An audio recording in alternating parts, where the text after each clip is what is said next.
Hello everyone, आज के इस वीडियो में हम पढ़ेंगे फैक्टराइजेशन ऑफ पॉलिनोमियल्स। फैक्टराइजेशन, ये जो वर्ड फैक्टराइजेशन है ये किससे मिलकर बना है? फैक्टर से मिलकर बना है। तो इसका मतलब क्या हुआ? इसका मतलब हुआ कि कहीं ना कहीं हमको पॉलिनोमियल्स के क्या फाइंड करने हैं? फैक्टर्स फाइंड करने हैं। ठीक है, तो आइए देखते हैं फैक्टराइजेशन क्या होता है। To express a given polynomial as a product of polynomials, each of degree less than that of the given polynomial such that no such a factor has a factor of lower degree is called a factorization. अब इतनी बड़ी सी ये जो definition type आपको दिख रही है, इसको देख करके आपको बिल्कुल भी डरना नहीं है। इसको मैं भी सिंपल वर्ड्स में एक्सप्लेन कर देती हूँ। देखिए क्या बता रहे हैं कि फैक्टराइजेशन क्या होता है। फैक्टराइजेशन कोई भी एक पॉलिनोमियल जो आपको दी गई है उसको किसके प्रोडक्ट के फॉर्म में आपको एक्सप्रेस करना होता है? अदर पॉलिनोमियल्स के प्रोडक्ट के फॉर्म में। कैसी पॉलिनोमियल्स? जो गिवन पॉलिनोमियल्स के फैक्टर्स होते हैं। ठीक है, इनके फैक्टर्स के प्रोडक्ट के फॉर्म में आपको गिवन पॉलिनोमियल को एक्सप्रेस करना होता है। अभी जो इनके फैक्टर्स होते हैं वो क्या होते हैं? Each of degree less than that of the given polynomial. जो फैक्टर्स होते हैं उनकी डिग्री कैसी होनी चाहिए? ये जो गिवन पॉलिनोमियल है इसकी डिग्री से लेस होनी चाहिए। And such that no such a factor has a factor of lower degree is called a factorisation.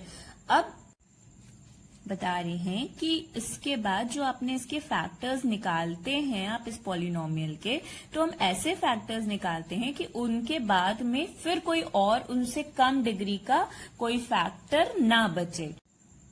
तो पॉलिनोमियल की फैक्टराइजेशन का एग्जाम्पल समझने से पहले आइए मैं आपको एक नंबर्स का एग्जाम्पल बताती हूँ। देखिए मैंने सपोज लिख लिया एक नंबर 15। अब इस 15 के फैक्टर्स क्या क्या होते हैं? इस 15 के फैक्टर्स होते हैं 1, 3, 5 और 15। ठीक है, तो फैक्टर्स क्या होते हैं? ऐसे नंबर्स जिनसे आप ये जो गिवन नंबर 15 है इसको डिवाइड करें तो आपको रिमाइंडर 0 मिल जाए तो उन्हें हम फैक्टर्स बोलते हैं। ठीक, तो अब ये जो 15 है इसको हम 3 और 5 के प्रोडक्ट के फॉर्म में लिख सकते हैं। ऐसे लिख सकते हैं ना, 3 इंटू 5, तो ये क्या हो जाएंगे? 3 और 5 जो है ये आपके नंबर 15 के फैक्टर्स होंगे। ठीक है, इसी तरह से पॉलिनोमियल्स के भी फैक्टर्स लिखते हैं। तो ये पॉलिनोमियल है x² माइनस 3x प्लस 2। इसके फैक्टर्स हैं x minus 1 and x minus 2। और इन दोनों का प्रोडक्ट जब आप कर देंगे, इन दोनों का मल्टीप्लाई कर देंगे तो आपको फिर से यही पॉलिनोमियल मिल जाएगी। ठीक है, तो यही होता है फैक्टराइजेशन। एक किसी गिवन पॉलिनोमियल को उसके फैक्टर्स के प्रोडक्ट के फॉर्म में लिख देने को हम बोलते हैं फैक्टराइजेशन। बस सिंपल है। तो इनको फैक्टराइजेशन करने के मेथड्स जो हैं वो डिफरेंट होते हैं। बस इन्हीं मेथड्स को आपको समझना है। एक बार ये समझ लेंगे फिर आप सारे क्वेश्चंस इजीली कर सकते हैं। फैक्टराइजेशन ऑफ पॉलिनोमियल्स के 4 डिफरेंट मेथड्स हैं। First is factorization by taking out the common factor, second factor theorem, third middle term splitting and fourth by using identities. तो इस वीडियो में मैं आपको पॉलिनोमियल का फैक्टराइजेशन फर्स्ट मेथड से बताऊंगी। फर्स्ट मेथड मैंने क्या बताया है? Factorization by taking out the common factor. तो इसमें करना क्या होता है आपको? इसमें आपको कॉमन फैक्टर जो है वो अलग करने होते हैं और उसके बाद जो बचा होता है उसे हम अलग लिख देते हैं मल्टीप्लिकेशन में। तो यही बस आपको इस फैक्टराइजेशन के मेथड में करना होता है। तो चलिए इसको हम कुछ क्वेश्चंस की हेल्प से समझेंगे। First question is 18x² y minus 24xyz। तो इस क्वेश्चन को आपको सॉल्व करना है। तो इसमें देखिए इस क्वेश्चन में 2 टर्म्स हैं। First term is 18x² y and second term is 24xyz। अब इन दोनों टर्म्स के हम क्या करेंगे? फैक्टर पहले निकालते हैं। तो देखिए आइए 18 का अगर आप फैक्टर लिखोगे तो आप कुछ इस तरह से लिख सकते हैं 2 इंटू 9, है ना। तो और 9 के फैक्टर्स आप 3 इंटू 3 लिख सकते हैं। तो 18 को आप लिख सकते हैं 2 इंटू 3 इंटू 3। ठीक है। और ये एक्स स्क्वायर वाई को मैंने इस तरह से लिख लिया एक्स इंटू वाई, तो आप 18x स्क्वायर वाई को लिख सकते हैं 2 into 3 into x into y. और इसी तरह से 24 के फैक्टर्स भी लिख लीजिए, तो 24 के फैक्टर्स हो जाएंगे 2 into 3 into x y z, ठीक है। तो अब देखिए, अब इनमें से हमको करना क्या होता है, क्वेश्चन में लिखा है factorization by taking out the common factors. अब आपको इनमें से कॉमन फैक्टर्स को अलग करना है। तो देखिए कॉमन फैक्टर्स क्या क्या मिल रहे हैं, इसमें 2 है और इसमें भी एक 2 है, तो ये एक कॉमन फैक्टर मिला आपको। और इसके बाद देखिए यहाँ पर जो है वो 3 है और यहाँ पर एक 3 है, तो एक कॉमन फैक्टर और मिल गया। अब यहाँ पर 2 और है, बट 18x स्क्वायर वाई में 2 नहीं मिल रहे हैं, ठीक है। तो आप सिर्फ इन्हीं 2 को कॉमन ले सकते हैं। और यहाँ पर एक 3 और है, बट यहाँ नहीं है, तो इसलिए जो जो नंबर्स या जो जो वेरिएबल्स कॉमन होंगे दोनों में, वही आप कॉमन करेंगे। तो 2 इंटू 3 एक तो कॉमन मिल गया, तो आप लिख लो यहाँ साइड में 2 इंटू 3, ठीक है। अब यहाँ पे वेरिएबल्स देख लीजिए, x और x दोनों में है, y और y दोनों में है, z नहीं है, ठीक है। तो एक x ले लीजिए और एक y ले लीजिए, तो कितना आपको कॉमन मिल गया 6xy। तो ये 6xy को हमने लिख लिया अलग। तो बचेगा क्या, यहाँ पर देखिए यहाँ क्या क्या बच रहा है, एक 3 बच रहा है और एक x बच रहा है। तो 3x बच गया फर्स्ट वाले टर्म में, माइनस का साइन आपने अप्लाई कर दिया। और इसके बाद क्या, इधर 24xyz में क्या मिल रहा है आपको 2 इंटू 2 4, तो 4 को लिख दिया और ये z बच रहा है तो 4z लिख दिया। तो इसका हो गया, बस सॉल्व हो गया, क्वेश्चन सिंपल है। तो इसका जो प्रोडक्ट हो गया वो हो गया 6xy into 3x minus 4z, ठीक है। आइए नेक्स्ट क्वेश्चन देख लेते हैं। सेकेंड क्वेश्चन देखिए, सेकेंड क्वेश्चन में दिया है आपको 2a of x plus y minus 3b of x plus y. तो अब एक ये फर्स्ट टर्म ये हो गया 2x प्लस वाई और सेकेंड टर्म हो गया 3b x प्लस वाई। अब इस क्वेश्चन में तो सिंपली आपको दिखाई दे रहा है कि कॉमन टर्म क्या मिलेगा, ये x प्लस वाई और x प्लस वाई दोनों में है, तो बस इसी x प्लस वाई को हम कॉमन कर लेंगे। तो x प्लस वाई को कॉमन किया तो क्या बचा, यहाँ पर इस फर्स्ट वाले टर्म में 2a बच जाएगा, सेकेंड वाले टर्म में 3b बच जाएगा, तो 2a माइनस 3b, तो x प्लस वाई और 2a माइनस 3b ये इसके फैक्टर्स हो गए और यही आपका आंसर हो गया। थर्ड क्वेश्चन देख लीजिए, थर्ड क्या दिया है 8 into 3a minus 2b whole square minus 10 into 3a minus 2b। अब देखिए इनमें आपको सबसे पहले तो एक कॉमन टर्म क्या दिखाई दे रहा है 3a माइनस 2b, इस फर्स्ट वाले में भी है और सेकेंड वाले में भी है, तो दोनों टर्म्स में एक कॉमन फैक्टर है 3a माइनस 2b। तो 3a माइनस 2b को तो हम सबसे पहले कॉमन कर देंगे, ठीक है। अब देखिए यहाँ पर 8 लिखा हुआ है और यहाँ पर 10 लिखा हुआ है, तो 8 और 10 के हम फैक्टर्स लिख सकते हैं। 8 को आप लिख सकते हैं 2 इंटू 2 इंटू 2, इन तीनों का मल्टीप्लाई करेंगे तो आपको 8 मिलेगा, 2 2 जा 4, 4 2 जा 8। और 10 को आप लिख सकते हैं 2 इंटू 5 के फॉर्म में, 5 2 जा 10, ठीक। तो हमने इसके फैक्टर्स लिख लिए। अब इनमें देखिए क्या आपको कॉमन मिल रहा है, इसमें सिर्फ एक 2 आपको कॉमन मिल रहा है, तो आप यहाँ से एक 2 कॉमन कर लेंगे, तो कितना कॉमन आपको मिल जा रहा है 2 इंटू 3a माइनस 2b। अब बचेगा क्या, तो फर्स्ट वाले टर्म में देखिए आपने इस 8 में से एक 2 को कॉमन लिया था, तो ये 2 2 बच जाएंगे, 2 इंटू 2 मल्टीप्लाई कर दीजिए 4 हो जाएगा।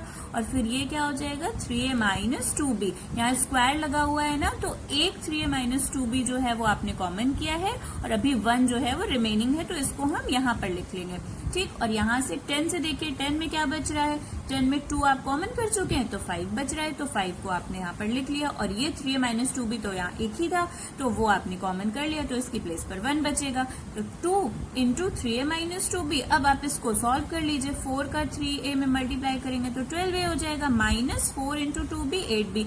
याद रखिएगा कि कांस्टेंट का कांस्टेंट में ही मल्टीप्लाई होगा, आप यहाँ पे वेरिएबल में कुछ और मत लिख दीजिएगा, तो बस आपको इतना लिखना है 4 into 3 is equal to 12a minus 8b, और 5 इंटू 1 करेंगे तो माइनस 5 हो जाएगा। अब इसको आप फर्दर कैलकुलेट नहीं कर सकते क्योंकि अब इसमें से कुछ भी कॉमन नहीं मिलेगा आपको, और ना ही ऐसा कुछ है जिसका कैलकुलेशन आप कर सकते हैं। यहाँ 2 डिफरेंट वेरिएबल्स हैं, तो ना ही आप इनको ऐड सब्ट्रैक्ट कर सकते हैं, ना ही इनका मल्टीप्लाई कर सकते हैं। So this is your answer to 3a minus 2b, 12a minus 8b minus 5, ये 2 जो है ये इसके फैक्टर्स मिल जाएंगे आपको गिवन पॉलिनोमियल्स के। आइए एक और क्वेश्चन देखते हैं। Next question is a cube plus A minus 3a² minus 3।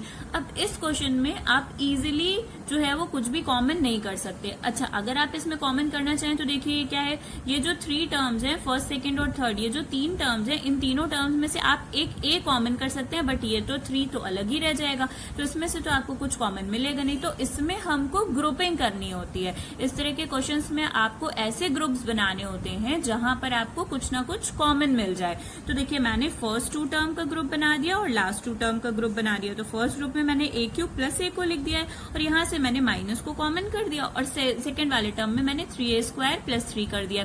क्योंकि माइनस कॉमन किया है तो ये दोनों टर्म क्या हो जाएंगे, पॉजिटिव हो जाएंगे, तो इसलिए प्लस 3a² एंड प्लस 3। तो फर्स्ट वाले में से आपको a कॉमन मिल जाएगा, क्योंकि एक ही a आप यहाँ से ले सकते हैं। तो a आपने कॉमन कर लिया, तो यहाँ क्या बचेगा, पावर 3 है, 3 में से 1 सब्ट्रैक्ट करेंगे तो 2 पावर बचेगी, तो a² माइनस a। और यहाँ पर क्या कॉमन मिल रहा है, देखिए यहाँ पर a आप कॉमन ले नहीं सकते क्योंकि सेकेंड वाले में यहाँ 3 के साथ कोई a दिया नहीं गया है, तो सिर्फ हम 3 को कॉमन करेंगे। तो जब 3 को कॉमन करेंगे तो मिलेगा आपको a² प्लस 1। अब देखिए ये दो टर्म्स हैं अलग अलग, इन दोनों टर्म्स में से आपको कॉमन क्या मिल रहा है, a² प्लस 1। तो इन दोनों टर्म्स में से हमने a² प्लस 1 को कॉमन ले लिया, तो अब बचेगा क्या, फर्स्ट वाले टर्म में a बचेगा, सेकेंड वाले टर्म में 3 बचेगा, तो ये a माइनस 3 अलग हो गया और a² प्लस 1 अलग हो गया। तो आंसर आ जाएगा आपका a minus 3 and a² plus 1। एक लास्ट क्वेश्चन और देख लीजिए इस वीडियो का। तो क्वेश्चन है a into a minus 2b minus c plus 2bc। अब इस क्वेश्चन में आप देख सकते हैं कि इसमें दो टर्म्स हैं, ये फर्स्ट टर्म है और ये सेकंड टर्म है। अब इन दोनों टर्म्स में आपको कहीं कुछ कॉमन दिख रहा है क्या, देखिए इसमें a लिखा हुआ है, इसमें a है नहीं, यहाँ पर 2 है, यहाँ पर 2 है नहीं, फिर ये bc लिखा हुआ है तो bc यहाँ पर तो है नहीं, और ये अंदर ब्रैकेट में है, तो ब्रैकेट से आप डायरेक्ट ऐसे कुछ कॉमन ले नहीं सकते हैं। तो इस क्वेश्चन को सॉल्व करने के लिए हमको सबसे पहले इस a का इसमें मल्टीप्लाई करना होगा। तो जब आप मल्टीप्लाई करेंगे a का a में तो आपको मिलेगा a² minus a into 2b तो 2ab, फिर minus a into c ac plus 2bc। ठीक है, तो अब ये आपको 4 अलग अलग टर्म्स मिल गए हैं। अब आप इनकी ग्रुपिंग करके फिर उनमें से कुछ भी कॉमन ले सकते हैं। अच्छा देखिए इस वाले में क्वेश्चन में तो मैंने फर्स्ट और सेकंड टर्म का ग्रुप बना दिया और थर्ड और फोर्थ टर्म का ग्रुप बना दिया, तो हमको इसमें से इजीली कुछ ना कुछ कॉमन मिल जाएगा। लेकिन हमेशा ऐसा नहीं होता है कि सारे क्वेश्चन में आप फर्स्ट और सेकंड टर्म का ग्रुप कर दो या थर्ड और फोर्थ का ग्रुप कर दो तो आपको कॉमन मिल जाए। हो सकता है किसी किसी क्वेश्चन में आपको फर्स्ट और फोर्थ टर्म का ग्रुप करना पड़े, सेकंड और थर्ड का करना पड़े, या हो सकता है फर्स्ट और थर्ड का करना पड़े, ठीक है, या हो सकता है सेकंड फोर्थ का करना पड़े। तो ये डिपेंड करता है क्वेश्चन टू क्वेश्चन, वो आपको देखना होगा। ठीक है, तो अभी इस क्वेश्चन में तो फर्स्ट और सेकंड का ग्रुप करने पर हमको कॉमन मिल जाएगा। तो देखिए यहां से हमने ग्रुप बनाया तो यहां से हमको a कॉमन मिल गया, a तो बचेगा a माइनस 2b, और यहाँ पर हमने ग्रुप बनाया तो यहाँ से c कॉमन मिल गया तो बचेगा a माइनस 2b। अब देखिए ये एक टर्म ये हो गया और एक टर्म ये हो गया, अब ये दो डिफरेंट टर्म्स हो गए। तो इस वाले टर्म में से आपको a माइनस 2b और a माइनस 2b दोनों टर्म्स में से कॉमन मिल जाएगा, तो a माइनस 2b को कॉमन कर लिया तो यहाँ क्या बचेगा, इस यहाँ पर फर्स्ट वाले टर्म में a बचेगा, सेकेंड वाले टर्म में c बचेगा, तो a minus c a minus 2b। ठीक है, तो ये हो गया आपका क्वेश्चन का सोल्यूशन। अब इसके बाद जो है वो आप इसके और कोई फैक्टर्स नहीं कर सकते। तो बस यही होता है फैक्टराइजेशन की, गिवन पॉलिनोमियल को प्रोडक्ट ऑफ पॉलिनोमियल्स के फॉर्म में या प्रोडक्ट ऑफ फैक्टर्स के फॉर्म में लिख देते हैं, तो उसे ही हम बोलते हैं factorization of polynomial. Thank you children. Next video में मैं आपको बताऊंगी कि फैक्टर थ्योरम से कैसे फैक्टराइजेशन किया जाता है।